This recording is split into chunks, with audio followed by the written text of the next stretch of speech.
Nasikia siku hizi Miriam anaita jing. Anashikisha jing. Okay. Inaweza kuwa hiyo ndio reason nakutana na Wachina wamefurisha mashavu. Umewaonyesha mahali pa kubai jing. Nani?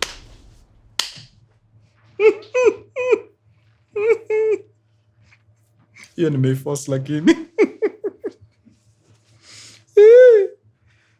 Tunauliza kwa nini Mwarabu alipiga huyo jamaa wa kupakua mchele? Alichoka kuwait. Yeah.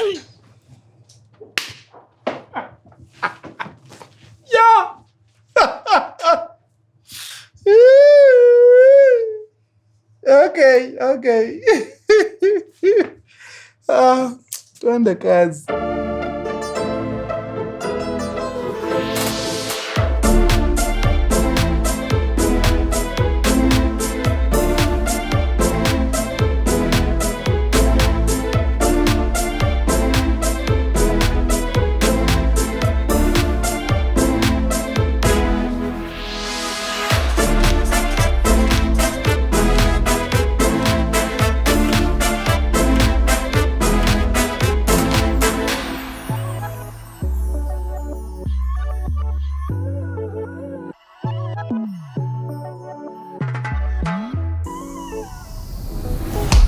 Mkurugenzi!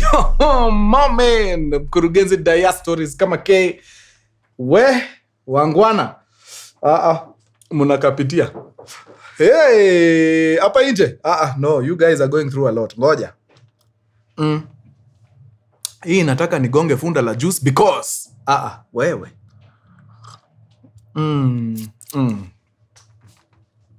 Let me grease my tongue. Sababu hii story. Nimeona watu wakipanguzwa hii town, lakini kuna kupanguzwa ingine sasa. No.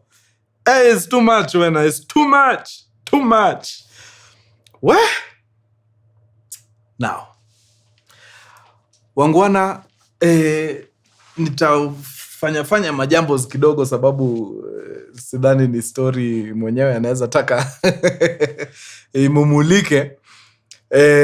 So kuna a few things nitabadilisha hapo. Now, kuna mrembo hapa, wacha tumpatie jina mzuri, mwite Marion.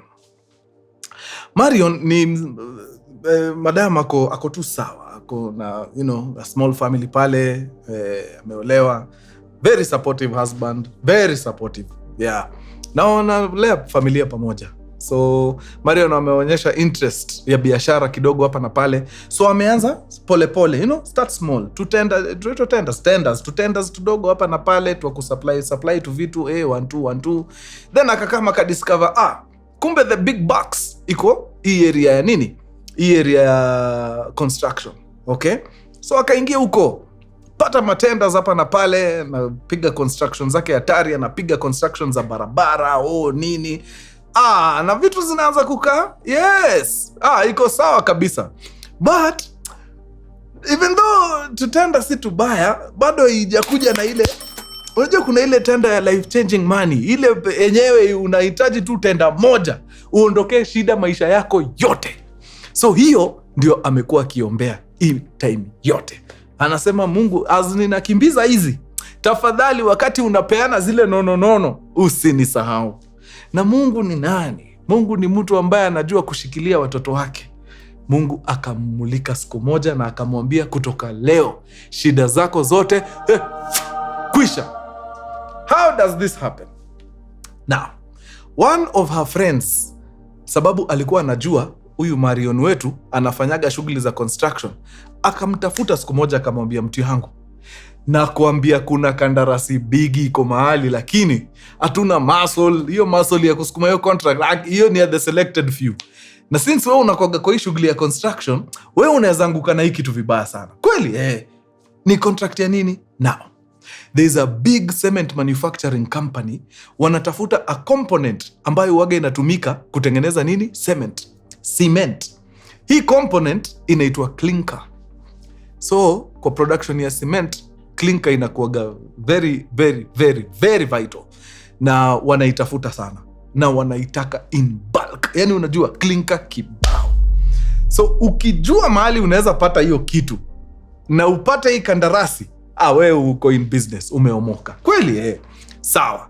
Mrembo sasa akaenda research, sababu hata yeye hajasikia hiyo word clinker. Hii ndio mara ya kwanza anasikia word kama hiyo. Si ni kuingia research tekengori kwa mitandao, piga research nini, akagundua okay, so hii ndio simenti kuja kwa simiti nini, wanahitaji clinker. Okay, na hii clinker haipatikani. Okay, tunaweza ipata wapi? Wacha niangalie wapi ndio clinker inapatikana rahisi nini. Akapiga research yake deadly, akadiscover kuna country iko hapa Middle East inaitwa Oman wako na hii clinker kwa wingi. Ukinunua clinker kutoka Oman, wanaileta kwa port ya Dubai, inalodiwa hapo kwa ship, inapelekwa wapi? Mali unaitaka. Very nice. So amekula research ya clinker, anajua mahali pa kuipata, bei, kila kitu. Sasa kitu imebaki ni hii contract. Juu unaweza kuwa uko na information alafu ukose contract. Sasa imekusaidia na nini? So hii contract lazima nini? Lazima ipatikane. So akaambia hazi wake ni aje? Mazee hii kitu nimeikulia research na nimeona mpaka place naweza ipata. Na naipata na bei fiti. Wananiambia kule watanipatia hiyo clinker na $40 per metric ton. $40 per metric ton. Si 40, $80 per metric ton. Then mimi huku nikuje niuze $120 per metric ton. Unaona hapo nimetengeneza ka $40 kafiti. Wase wanataka hii kitu, nasikia wanataka kibao. Wacha tuungangane tupate hiyo contract, ndio tucheki hiyo quantity. Hapo najua tutapata do fiti sana. Now, next order of business ikakuwa ni kutafuta vile atafikia hii cement company, cement production company, ndio apatiwe nini? Hii kandarasi. Mungu ni nani? Huyu husband ya Marion anajipata ako na shughuli mahali majuu. Akiwa majuu, hiyo shughuli imempeleka huko, wanakutana ana kwa ana na one of the executives wa this cement production company hapa Kenya. What are the odds? So wana strike a conversation nini na wanabonga bas, na mzaya anarudi mtaa. So akiwa mtaa anaambia madam, guess what? Nikiwa hii shughuli yangu ya majuu, nimekutana na mtu ambaye anafanya kazi kwa hiyo cement production company ambayo unatafuta hiyo kandarasi, na nimechukua mpaka namba ya simu. Unaonaje? Utamvutia uone kama utasaidika? Yes, of course. Akachukua namba kutoka kwa husband, akapigia huyo exec akachukua, jamaa mfiti sana, rosafi, akamwambia ina mambo. Okay, tumeadvertise, tunatafuta hii clinker nini. So ule mse mwenye atatupatia bei fiti, anapata hii kandarasi, tunasukuma. Akamwambia sawa, mimi niko na maska, nimeshapata kila kitu nini. Okay. So huyo exec akamwambia sasa, mimi hiyo iko above my pay grade, siwezi kuaward hiyo kandarasi. Kitu ita happen ni nitakuhook up na mdosi. Juu kitu ina GM tu ndio anaweza hii samo. So mimi ndakupiga namba ya mdosi, na usiseme mimi nimekupatia namba. Wewe jua tu vile utaandini. Wewe ongea na yeye uone kama utasaidika hiyo area. So akarushiwa namba. Mara hiyo bila kupoteza wakati akapigia GM wa hiyo company. Kidogo GM apatikani, mikutano hapa na pale nini, batu msichana wetu. Kama kuna kitu anajua ni kufinya. Pressure. Baka siku moja GM akasema, you know what? Wacha nimsikize tu. Najua hii anaweza kuwa ananiwestia time, sababu ile kitu tunatafuta bana sioni kama mtu tu mdogo anaweza ipata. But wacha niongee naye. So akakubali, akampatia meeting na wakakaa chini. Mrembo akakuja yani ako na information hapa. Kila kitu. So akakaa chini na GM akamwambia, mazeni aje, najua mnatafuta clinker. Hiyo clinker mimi nimeipata, niko na msemfiti sana na ananipatia na bei fiti sana. Can you imagine? 1 metric ton ananipatia na $120 pesa taslim. Yani itakuwa tu sawa. We nipatie nini na hii 120, mimi nitajua vile nitakacheza kivyangu. Bas ni kila mtu afurahi. Imagine GM akaona tu, you know what? Huyu anakaa naelewa hii kitu sana. Wacha nimuorganizie hii kandarasi. Alete, kwani iko nini? Manze akapatiwa kandarasi ya kuleta 50,000 metric tons of clinker every 2 weeks. Guys, Sijui kama mnaelewa ni nini ninaongelea hapa. 1 metric ton huyu mrembo anaipata na $80. Anakuja anaiuza 120, okay? So amepatiwa kandarasi ya kuleta 50,000 metric tons 2 times a month. So inamaanisha in 1 month analeta 100,000 metric tons. Each metric ton anainunua $120, meaning at the end of the month akona pesa taslimu $12 million every month. Hiyo $12 million si utoe $8 million ulipe wenye klinka, baki na $4 million kila mwezi. Unajua $4 million ni how much? Hebu mtu apige hapo saa hii tu 4 million times 130. Uniambie kama hiyo si nusu bilioni. Is that not $500 million every month? That must be $500 million na upuzi. Around sindio? 520 mic, eh? Bro. Sasa hata sijawachokesha. Kandarasi yenyewe ni ya 2 years. Yes. Hiyo ndio reaction nilikuwa nagoja. Bro, unaingiza $500 million every month for 2 years. Na hii $500 million ni profit. Like ini pesa yako. 80. Guys. Mi sijui mazee, yani pesa kama hiyo hata unafaa uweke wapi. It's insane. Akapewa kandarasi. Kaambiwa 100,000 metric tons every month for 24 months. So now akona kandarasi. She has it. Sasa ngori ni moja. Lazima udelive ndio tulipe. Si hivyo ndio iko. So lazima atafute $80 times 50,000 metric tons times 2. Hiyo ni $80 times 100,000 metric tons. Hiyo ni $80 times 100k ni mita 8. So lazima atafute mita 8. $8 million. Enye si pesa kidogo. It's a lot. Lazima atafute $8 million kwanza ya kuleta hii kandarasi, ndio akikanjwa sasa ni tunaenda tuki so hapo ndio kizungumkuti iko.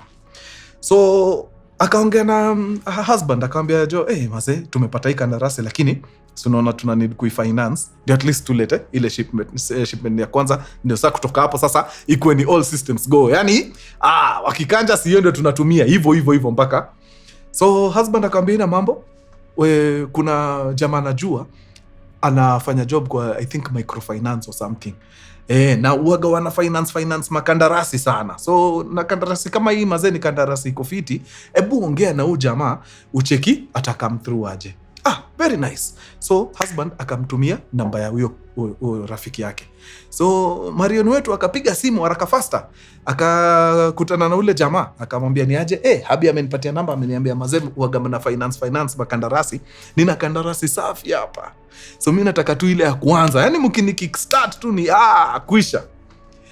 So huyo jamaa akamwambia, okay. Sikuwa najua ni biggie on this magnitude. Hii yako ni ngori. Hii ni noma. Hii siko sure kama tuko na hiyo capacity as a company. But nitakuintroduce kwa jamaa fulani atakusaidia. Huyu jamaa anajuana na the who is who in this country. So kureizi do kwake ni chap. Okay? Sawa. Akampatia namba ni ya jamaa fulani hapo, tumuite Karishizo. Akampiga namba ya Karishizo, akamwambia ongea na Karishizo, mwambie ni aje umepata hii shughuli, akuorganize vile mtapata hizo maganji. Then si wewe ukikanjwa si mtajua vile mtalipana hapo bas. Na after all ukikanjwa ni hivyo. Sasa wewe kutoka hapo si una fly tu peke yako. Iko sawa. So akapewa namba ya Karishizo. Akapigia Karishizo immediately akamwambia ni aje, nimepatiwa namba na XYZ, kuna vile John anahitaji help hapa, tunaweza gongana. Karishizo akamshoa, hata nimeingia ocha hapa Moranga. Sasa ndio nirudi huko, pengine uniwekee mafuta. Mafuta. Unajua kuna level fulani mkifika wakati you're dealing millions of dollars mtu akikwambia umwekee mafuta ya 10k, ama ni mimi naona hivyo?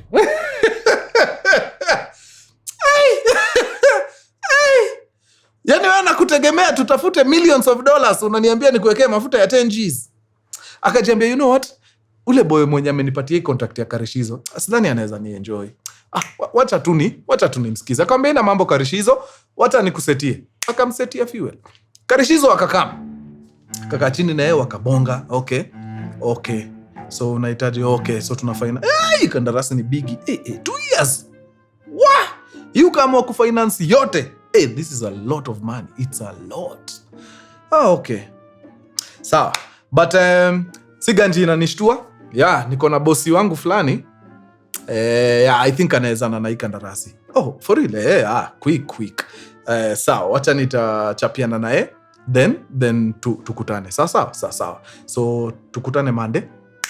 After nimeshachapiana naye sasa nikupeleke na mtaratara. Okay. So mazee mrembo wetu Marion ako excited anangoja Monday. Anajua sasa Monday. Wewe noma. Monday inafika, Karishizo anamwambia, hiza mazee, nimekuwa na ngori kidogo. Fanyaje?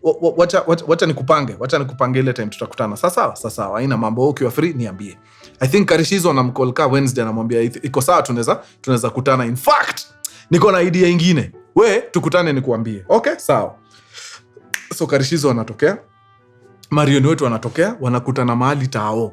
Wanaenda wanakaa chini fiti kwa restaurant, anamwambia sasa, wajua nimeenda nikafikiria hii mambo hii contract yako. Hii tukifinance hapa tutaanza kukugonga. Tuanze kukuitisha interest iko juu nini, hakuna haja. Mimi najua mali mazee utapata hii ganji na uipate na interest iko chini deadly. Hata wewe mwenyewe utashangaa. Kweli? Tunaipata wapi? Akamwambia, now taka ni kuintroduce kwa mzae fulani hapa. Hata tumuite nani? Tumuite Abizo. Wacha ni kuintroduce kwa Abizo hapa. Abizo ni mzae fulani anakanika kwa in his late 60s hapo. Nywele ya white nini.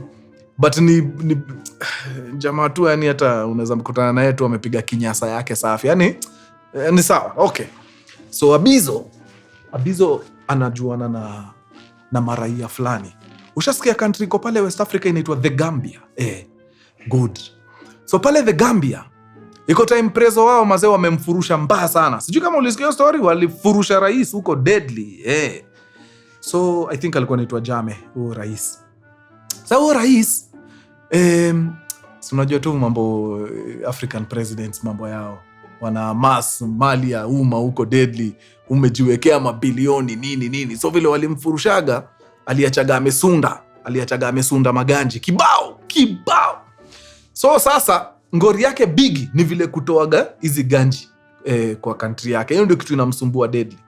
So akipata vitu anaweza tumia kutoa hiyo ganji nje, inaweza ingia deadly. Na what better way kutoa hii ganji huko kuliko loan?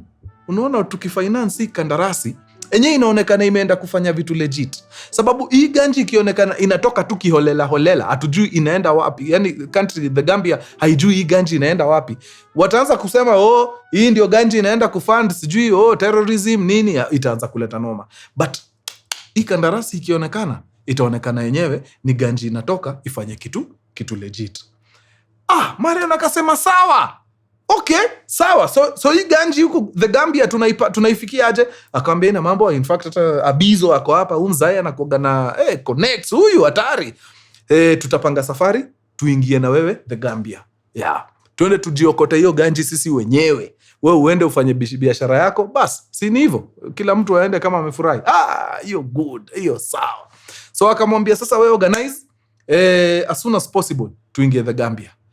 Madam akaenda akaongea na travel agent wake. Akamwambia ni aje mtu wangu, niwekee tikiti hapo. Tunaenda The Gambia. Hiyo ni country hata sijawahi fika. Wacha niingie huko. Kuna vitu zinanihusu huko. Kakatiwa tikiti hapo haraka faster na akalipia nani? Karishizo na umzae Abizo. Akawalipia wote. So ako na tikiti 3. Now, kumbe kuna jamaa mwingine pia ameongezwa kwa hii mradi. Huyu jamaa ni pastor, akona mamiradi zake pia anataka kufanya na ameambiwa place anaweza pata financing fiti ni huko. Sababu unaona ganji iko huko in the billions. lazima itafutwe vile inatoka, na hii design ya miradi ni poa, inatoa hiyo ganji haraka. So pasta ameongezwa hapo. Sasa wako mtu ngapi? 4. Madamu wetu Marion, Karishizo, Abizo na pasta wamechukua ndege hapa haraka faster. Wametoka Kenya, Tekengori, wameenda wameland wapi? Accra, Ghana. Pap, wameingia. Wakiwa pale Accra, Abizo mzai wetu anaambia Marion hapa na pasi. Now, hii country the Gambia, watu waga waitishwi visa, wanaingiaga tu, lakini kuna fee watu ulipa. Poleni sana, sikuwa nimewaambia hiyo. Nimekumbuka tu hapa kuna fee tunahitaji kulipa. How much? Hiyo fee ni $560. So tutalipa $560 tuingie the Gambia. Bas, sisi tuende tufanye mambo yetu. Okay, ina sound a bit kulipa $560, but you know what? It's all good. Nisa, what is $560? Mimi ni mtu nitakuwa naingiza 4 billion a month. So, no, $500 million a month. So, akasema sawa, akalipa $560. Uzuri alikuwa na madollars ziko hapo. So akalipa na wakaingia, wakatoka Accra, Tekengori, wakaenda mpaka wapi? The Gambia. Wakaingia Gambia fiti, wakaenda wakapelekwa kwa Airbnb, lakini inakaa palace. Manze wanaishi poa. Yani wamekuwa kwa makeja safi huko nini. Wakitaka dishi top restaurants ndio wanafanya catering huko. Wakiboeka wanaweza piga hata malapu huko kwa wanabebwa na magari za kifahari. Enyewe wakaona hapa naye tumefika. This is good. Iko sawa kabisa. So wakafika pale. Now, wakiwa pale wakaambiwa Maskan tumewasili, ndio hii. Sasa ile ganji ndio iriliziwe. Itoke. Tunahitaji kugrease. Tunahitaji kukanja watu pale kwa customs. Okay? Wanatulipisha 5 million Kenya shillings. Ndio hiyo ganji iweze kupita wapi? Kwa customs. Otherwise bila hiyo ganji haitaweza kupita. So 5 million, 5 million. Okay, sawa, haina mambo. Marion, chukua simu, piga. Husband, ni aje? Now, kuna mambo tumefika, iko sawa kila kitu, but sasa ndio hiyo ganji iweze kupita pale customs, wanataka 5 million pesa ya Kenya. Unaonaje, utanichezea? Okay, haina mambo. Sawa, wacha nikuchezee. 5 million immediately ikatumwa pale. Now, before hata historia ganji na nini, wakati tu waliingia pale the Gambia, wakiwa kwa manyumba za kifahari huko wanaishi kama kings, wakaambiwa sasa, so unajua ganji tunaitoa kwa first family, wale wenye walifurushwa. Now, nataka niwaambie mko area, hata muamit muwaone, lakini mcheze chini. Ikijulikana huku nyinyi wa Kenya mumekuja kuona hao watu wa first family, itajulikana mnakuja kusaidia kufanya vitu wazifai. So keep it on the down low, okay? Sawa. Haina mambo, wanakam. Na by the way, wamefurahi sana kusikia mko area. Wame nice. Two of their family members watakam, mtawamit. Before end of the day, si majamaa wakaingia, wamepiga masuti hatari, vijana wamekula shave safi, very good looking men, 2 of them. Very polished. Enyewe unaangalia hivi unaona huyu ni mtoto wa rais. Huyu hata bila kwa huyu I can see it. So wakakaa wakawasalimia fiti sana, ni aje nini? Asanteni sana come through nini. Iko sawa, biashara tutapiga, don't you worry one bit. Wacha tuorganize vile mambo itakam. Sawa. So after the guys wameenda, ndio wanapata hii simu ya ganji iko fiti, but tuta need 5 million ya kupitisha hii ganji through customs. Ndio kani kutoka itoke ikienda. Sasa si ndio mrembo akacall husband, 5 million ikatoka. Sasa si iko sawa. Sasa si tungoje maganji zikam, ndio tufanye nini? Tuingie. Is about to be lit here. So wametulia kidogo. Karishizo ameingia kwa simu pale. Anaingia kwa simu, anapiga, anaongea kisapere. Huyu madamu wetu Marion, even though si msapere, anajua. Akisikia mtu anaongea kisapere anajua. Nimesikia nika simu imevibrate. So akasikia Karishizo akibonga nini. Okay. Pap, akakata simu. So Marion na huyu pastor, mnakumbuka kulikuwa na pasi hapa. kidogo Pasia anakaa ni kama akona ka excitement kidogo. Okay, what is happening? Karishizo anakama nawaambia sasa, hamtaki kujua ni nani huyo nilikuwa naongea naye kwa simu. Huyo ndio the matriarch of the country. And by the country I mean Kenya. Nikisema the matriarch, ni jina gani inakuja kwa kichwa? Pasia hapa kando akasema, wallahi na nimesikia hiyo sauti aki ni yeye. Ni yeye wala aki. Wallahi ni yeye. Mumeongea nini? Kasema sasa wamedai watasaidia na private jet. Private jet itawatoa hapa, iwapeleke na hii pesa yenu mpaka mahali mnataka. In fact, hiyo jet nimeambiwa niichukue kwa the son of a former president. Yeah, the son of a former president atatusaidia kuchata hii private jet ambayo itabeba hii mambo yote. Wow.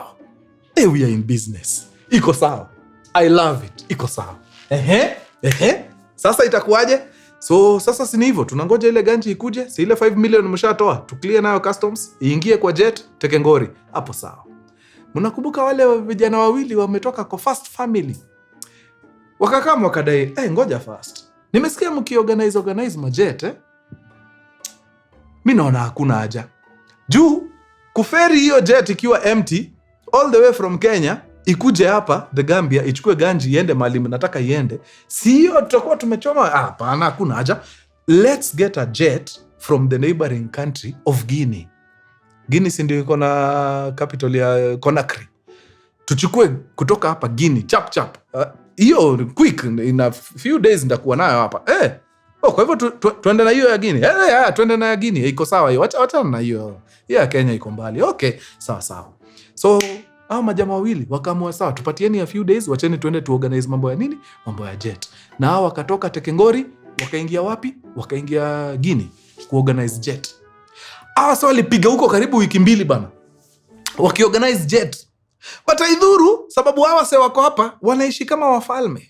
Ni kwenda Gatuma beach huko nini yani wanaishi poa, hoteli safi nini, wako tu fiti, sherehe top. Yani they were living the life. So after kama 2 weeks, wale vijana wa jet wakapiga wakasema, now mambo iko sawa, 100 jet itakuja. Okay? So there's just a small matter.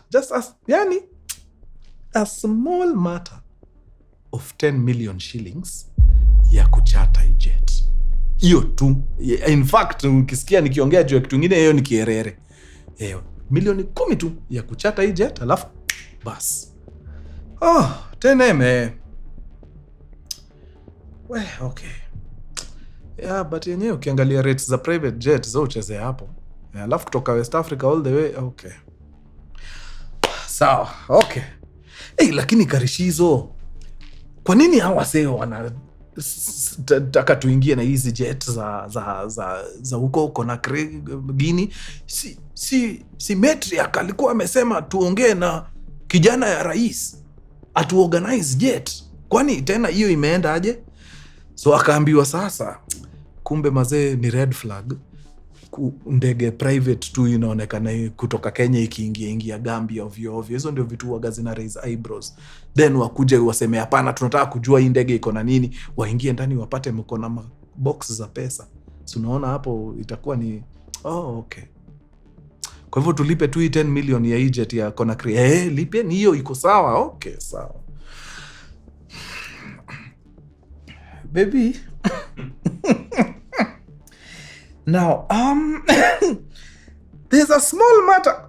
Hii pesa tunataka tuilete na private jets. Unaweza niwekea milioni 10 ya haraka, yani quick, chap. Yeah, tumalizane nao, jet ikuje si tuingie. Okay, tena. Okay, sawa. Also, hiyo msitume na bank, hivyo ndio wametuambia. Msitume na bank, msitume sijui na MoneyGram Western Union. Kuna kitu Waarabu wanafanyaga, inaitagwa hawala ama inaitagwa nini? Unaenda una deposit 10 million huko Kenya, then wanatuma ripoti fulani, sisi tukio huku tunakubaliwa ku withdraw 10M. Kuna kitu wanafanyaga Waarabu, they know it. Okay, sawa, hata nimeisikia, wacha nitafanya hivyo. Okay, sawa. Thanks baby, bye. Mzaya akachangamka, akaenda akatafuta milioni 10 pesa taslimu, akakimbia mahali hapa Jamia. Waga kuna hiyo, sijui kama wanaitagwa hawala ama wanaitagwa nani, unaendaga una deposit do hapo, then watatuma tu ripoti hiyo place unataka do iende, waseme ni aje, kuna do imedepositiwa hapa 10 mic, uko na 10 mic huko, patia huyo mwenye atakujia. Hiyo system sijui na wakingi aje. Like sahi tuseme muende yako Dubai na ana need do, anaenda kwa au wase Dubai, anawaambia ni aje, nataka 10M. Okay, au wase Dubai wana call hapa, wanapata Mkuru ako area, wana call Mkuru, anasema ni aje Mkuru, kuna dema kwa hapa anaitwa Mwende anataka 10M. Okay, no, so Mwesh ananiambia anataka 10M, si mimi niko Kenya, yako Dubai, mimi ninaenda kwa Mwarabu tu, ama I think pia Wasomali wanakoga na hiyo nini, naenda kwa Mwarabu na 10M nampatia, namwambia ni aje, ndio hii nimekupatia 10M. Hiyo 10M haitoki hapo, itakaa hapa tu Jamia. Kitu tu Msomali ataduni, atachukua simu apige, aambie mjamaa Dubai ni aje, ile 10M imedepositiwa kwangu, so toa 10M yako upatie Mwende. Hiyo system inawakaje? Okay, mtani explain hiyo. Now, hivyo ndio walidu. 10M ikadepositiwa hapa Jamia. Jamaa pale Jamia wakacall Gambia, wakasema ni aje, tumedepositiwa 10M hapa, so kama mko na 10M huko chukue, patieni hao watu wanadai. Bas 10M hivyo ndio ilisafirishwa ikaenda. Haya, so private jet imelipwa. Sasa tunangoja maganji zikam. But sasa akina Karishizo na Abizo wakadai, I think our work here is pretty much done. Ama juu si sasa tumeshawa organize, tumekutanisha na nini. Sasa sisi tunaweza anza kuchana mboga. So kadai sawa, haina mambo. Sasa sisi mtatuacha tu hapa, sisi tuta maintain, tungoje mamambo zikam. Karishizo, Abizo, hivyo ndio waliingia ndege, wakarudi Nairobi, Kenya. Sasa Marion wetu na Paasi wamebaki the Gambia, wakingoja kupangwa mutaratara. Okay, sawa. So wameshalipa ndege, kila kitu iko sawa. Washapata ripoti kutoka kwa wale vijana wasafi wale wa first family wale, mambo iko freshi. Ganji inakam. Tulieni hivyo. Okay, sawa. Wakapiga kama siku 3. Walikuwa wameambiwa ganji itaingia in 2 days, but haikuingia 2 days, ilikam after on day 3. Day 3 wakapigiwa simu. Yo, good news and bad news. Mnataka gani kwanza? Wakasema okay, tuanze na good news. Very nice. Good news. Your money has arrived. Iko area. Oh, really? Okay, iko wapi? Now that is the bad news. Now, unajua hii ganji ilikuwa tu organize iingie kidesign chini ya maji. Lakini sasa hao watu wametuma hii kitu, wameituma wapi? Wameituma kwa customs. Like wameharibu. But haidhuru, ni shida kidogo tutasota. Wameituma kwa customs. Sasa wale watu wa customs wamefungua wakaona, box 2 ya $. Hapana. No, lazima mtuone kitu. Ama tupige nduru. Tukipiga nduru mtapata, mtatuona kitu. Very nice. So kitu tutawaona si mingi. Watafutieni 5 million pesa ya Kenya, ndio wa release hiyo mzigo. Otherwise itakuwa mbaya. Hayaya. So 5 million.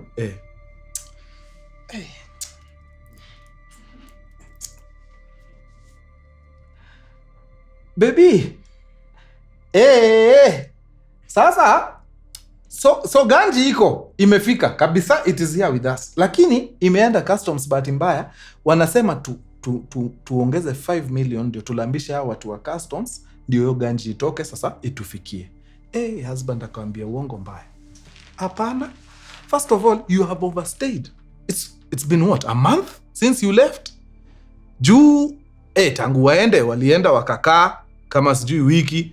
Wale watu wa private jet wakaenda wiki 2 kutafuta private jet, wakarudi tena. After warudi wakaambiwa ganji inakuja. Now it's been like 3 days tangu, so almost a month madam wetu wamekuwa nje. Hazi ameamua pana, it's too much. Na unashinda tu ukiitisha ganji kila time, na hakuna time unaitisha ganji kidogo. As at now 15 million nishakupatia, imeenda. Bado unaniitisha tena? Hapana, no, haiwezi. In fact, wachana na hiyo biashara, toka hiyo the Gambia, rudi hapa. Sababu hapa vitu pia haziendi vizuri. Wewe unajua vizuri sister yako anaolewa, huko. Sasa koito ina happen aje na huko? Haiwezi. Come back. Sasa yeye ikagonga ukuta. Akaambia huyu pastor, ngoja fast. Na pastor tumekuwa na wewe tu. Mbona mimi ndio natoa ganji kila time? Wewe toa sasa pia wewe. Hata mimi nimetoa sana bana. Toa. Wanaitisha 5 million, enda tafuta 5 million upatia watu. Okay, pastor akasema ina mambo. Pastor akafanya mambo yake, akapiga nyumbani, akaongelesha watu 2 3, I think mtoto wake ama something. 5 milioni ikapatikana na ikatumwa. Wale watu wakatumiwa. Sasa lambisheni basi hao watu wa custom, hii ganji ifanye nini? Ganji ikam. Na wakaendelea kumaintain kwa hoteli, Marion wetu na pastor, wakijua sasa anytime mambo inaenda kukua safi. Nakwambia the following day, simu pap, ni aje? Mko bado kwa hoteli? Tunakam. Wakiwa hapo kwa hoteli, mazee wanaona tu msafara. Hiyo police escort, magari ya kifahari, ma V8, sijui nini, Land Cruiser, zinaingia pale. Wanakama, wanashuka, wanaingizwa pale kama wafalme, ingieni hapa. Wanaingia kwa magari, escort zinatoka ni machui. Wanaenda wanapelekwa place mazee, wanaingizwa kwa building hapo. Wanaenda wanaingizwa kwa boardroom, wanakalishwa chini pale kidogo wakiwa hapo mazee, box 2 zinakuwa wheeled in. Na ni box kama hizi za kupeleka watu form 1. Unajua hizi box za mabati hizi bigi, zinaingizwa hapo Tekengori. Now wale watu waliendea private jet huko Conakry. Walirudi na gold. Yani hawakukam na ganji, si ganji ilikam baadaye, but walikam na gold. Walikam wakaambia sasa huku kwa hizi miradi za private jet tumepata mpaka gold. Safi.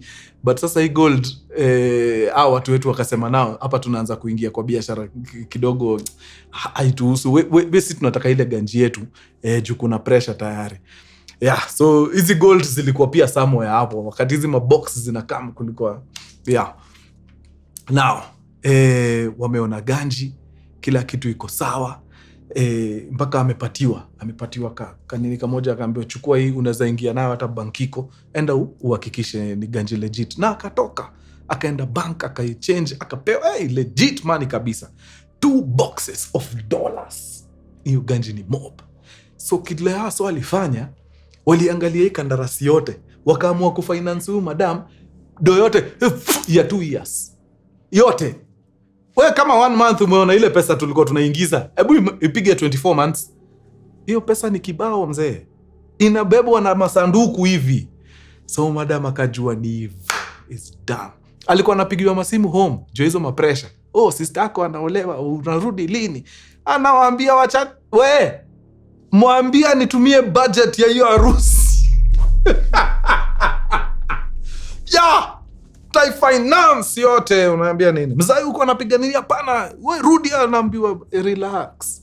Hiyo ganji umetumia John Tai double. Unasema nini wewe? Niko kwa maziwa wewe, unajua ama unasikia? Niko kwa maziwa. So the only pressure ilikuwa inampatia wasiwasi ni pressure ya wale walimpatia contract. Juu sasa unaona mwezi imeisha mazee, hatuoni matunda, ndio ni aje? But anawatuliza, anawaambia ni aje? Nimeshasaidika, niko sawa, ganji imeingia. So kazi kwangu. So akatuliza watu kiasi. So kila kitu iko sawa, wamesha confirm ganji iko fiti nini, kila kitu fresh. Iko sawa? Nae. Good. Wale watu wa private jet wakatokea, wakasema sasa since sasa hakuna kitu imetushikilia, ni kusafirisha hii ganji, lazima mfanye nini? Muingie kwa kandarasi na nani? Na mwenye jet. Mwenye jet akasema sasa hii kandarasi sitaisainia hapo the Gambia. Nataka mkuje wapi? Accra. Kujeni Accra, Ghana. Tusaini kandarasi, bas kila kitu ikuwe fresh. So wakatoka pale wakaingia wapi? Accra, Ghana, kwenda kusign ile kamambos. Wakishuka tu hivi wanapata simu, wanaambiwa in fact tumeona hakuna haja hiyo kazi ya kusign sijui kandarasi za jet nini. Hakuna haja, wacha tufanye aje, we wacha tusafirishe hii ganji iende. So unaitaka wapi? Unataka iende Kenya ama unataka iende Dubai? Huko mahali nafaa iende ilipe hizi vitu. Akasema uko Dubai sijui wase, mi niko comfortable Kenya. Wacha itumwe wapi? Wacha itumwe Kenya. Okay, sawa. So tutaituma Kenya, no worries. Now akaambia watu, cheki, mtaniruhusu. Huko nyumbani pressure inazidi. Mzee wangu anapiga kelele, niko na event kubwa ya sister yangu inakuja, na hii kupotea nimepotea sana inaharibu. Now that tumefika kikomo, kila kitu iko sawa, ni ganji tu ikuje. Simwache mimi nikimbia Nairobi ni sort ma 1-2. Akaambiwa ina mambo, after all ule pasta si yako, si atashughulikia hizi vitu zimebaki. Very nice. So mrembo wetu Marion akaingia ndege, na before ingie ndege alipigia travel agent wake akamwambia, by the way, kiti yenye nililipia ilikuwa economy. Futa hiyo kitu. Kwani am I cattle? Mimi ni ng'ombe? No. Niweke huko mbele huko. Nataka nikiingia kwa ndege niambiwe on your left. Business. Ingia huko.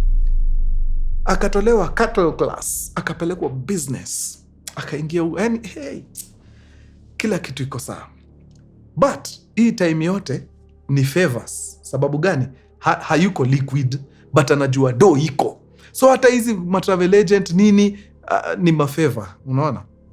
So unashangaa do wenye alienda nayo ilishia wapi? After kina Karishizo walirudi Kenya na Abizo, si pasta na yeye walibaki huko. So ile kulipiwa maroom nini iliisha after kina Karishizo warudi. So hiyo la power, hiyo time walikuwa huko after kina Karishizo left, hao ndio walikuwa wanajisimamia kila kitu. Okay?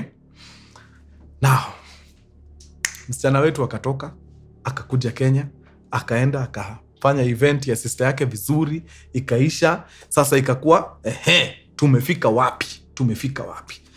Huko kwa ganji. Sasa ikakuwa sasa ni wakati wa ganji kuingia wapi? Kuingia pale Kenya. Now hii ganji itakuwa na ngori sana ikikuwa intercepted. Okay, so the only way itakosa kukuwa intercepted ni ikienda iland mahali ambayo si kwa a big airport, sababu hizi big airports zinakuwaga na customs. Hizi airport zingine zenye za bush ndogo hazinaga customs, so inaweza land huko. And uzuri it's a private jet, so inaweza land mahali popote, so lazima muorganize hiyo. So for hiyo shughuli, unaona hiyo shughuli hiyo ya kutoka hapa na ndege ya wenyewe iende iland huko places hatujui, hatuko sure ni, unaona hiyo shughuli hiyo is very, hiyo shughuli tuongezeni 5 milioni. Atuitishi kitu ingine. Tukiitisha ingine sasa itakuwa mbaya. Tuongezeni 5 million ndio sasa tufanye kitu smooth. Itoke hapa vizuri, iende iland pale, mchukue ganji yenu, kuisha. Okay. Akafikishiwa ripoti akiwa Nairobi. Marion sasa ndio hiyo shughuli kamilike vizuri. Wanataka 5 milioni. Okay. Sawa. Of course, hawezi. Alijaribu kumtry kidogo, utaniongezea 5 milioni ni akatolewa mpaka kwa signatory. Ndio asijaribu. Toka kabisa, tutashinda kazi moja. So alienda kuchanga kwa wase, chukua sijui 1500 hapa, chukua milioni pale, chukua, akachanga mpaka ikajaa 5 milioni. Akatumia wale wase. Iko sawa. Very nice. Now, ule pasi sasa ikakuwa yeye responsibility yake ni kujua hii ndege inaenda kuland wapi ndio ndege italand. So I don't know vile wali decide Kenya is not very safe. The place yenye wanaweza land hii ndege vizuri na watoke na hii cargo bila shida ni ikilandi Uganda. Okay? So ikasemekana iende wapi? Iende UG. Now, sababu pasta pia yeye amefika mwisho, lazima atafute usaidizi ya vile wasio watamsaidia hiyo ganji kifika Uganda ikam. So akakol mabeshte wawili.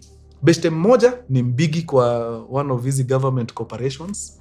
Huo beshte mwingine ni mwanabiashara na ako na company iko na employees. Na hao employees wana savingi do kwa sako fulani. So akaona sasa hapa nikihitaji ganji naweza enda nitoe hii ya employees hapa kwa sako yenye wamesave, then tukishapona si nikurudisha tu bas. So hii ni pastor anapanga. Pastor si ako na mabeshte wawili, moja ni huyo anafanya kazi kwa one of the corporations, mwingine ndio mwanabiashara ako na employees wenye wako kwa sako.